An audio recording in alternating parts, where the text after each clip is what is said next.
안녕하세요. 보상과 배상TV 교통사고 전문 장슬기 변호사입니다. 오늘은 교통사고 중에서도 중상이나 사망사고와 같은 중대사고에서 보험사가 소송을 막으려고 자주 활용하는 특별인정제도, 일명 특인제도에 대해서 자세히 설명드리도록 하겠습니다. 일반적으로 경미한 부상사고의 경우 대부분 보험사와 원만한 합의를 통해 해결되는 경우가 많습니다. 하지만 중상이나 사망사고와 같은 중대사고의 경우에는 상황이 다릅니다. 피해자나 유족 입장에서는 보험사와의 합의를 해야 할지 아니면 소송으로 가야 할지 고민하는 경우가 매우 많습니다. 이때 보험사에서 제시하는 것이 바로 특별인정제도, 줄여서 특인제도입니다. 이는 보험사가 소송을 예방하기 위해 만든 일종의 합의제도인데요. 구체적인 내용을 살펴보도록 하겠습니다. 특인제도의 운영 방식은 다음과 같습니다.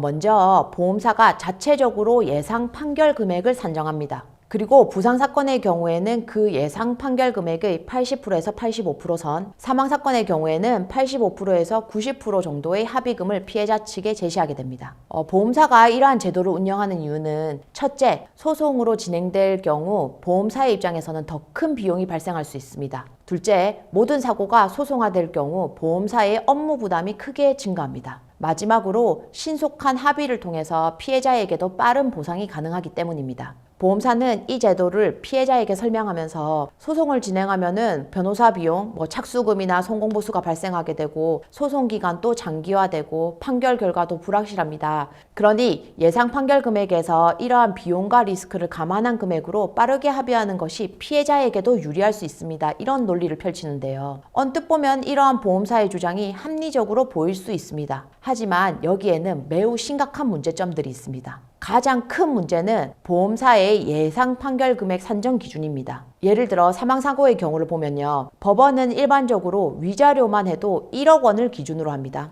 음주운전 등의 그런 특수사고의 경우에는 위자료가 1억 5천 이상으로 인정됩니다. 그러나 보험사는 8천만 원을 기준으로 산정하는 경우가 많습니다. 장애사건의 경우는 더욱 문제가 됩니다. 법원은 공신력 있는 의료기관의 신체 감정을 통해서 객관적으로 장애를 평가합니다. 반면 보험사는 자체 자문의사의 평가를 기준으로 삼습니다. 당연히 보험사에게 유리한 방향으로 장애를 평가할 가능성이 높은 거죠. 즉, 특인제도는 이미 보험사에 유리하게 낮춰진 예상 판결 금액에서 다시 10%, 20%를 공제하는 것이기 때문에 실제로 피해자가 받아야 할 정당한 배상액에 비해서 현저히 작을 수 있다는 겁니다. 따라서 중상이나 사망사고와 같은 중대사고의 경우 보험사가 제시하는 특인제도를 통한 합의 제안에 섣불리 응하지 마시고 반드시 전문가와의 상담을 통해서 소송 진행 여부를 신중히 결정하시기를 권장드립니다. 더 자세한 내용이 궁금하시거나 실제 사고를 당하셔서 상담이 필요하신 분들은 보상과 배상 홈페이지나 네이버 보상과 배상 카페로 상담 주셔도 되고요. 상단의 전화번호를 통해 전화 주시면 언제든지 자세한 상담 도와드리도록 하겠습니다. 다음 영상에서는 더욱 유익한 내용으로 찾아뵙겠습니다.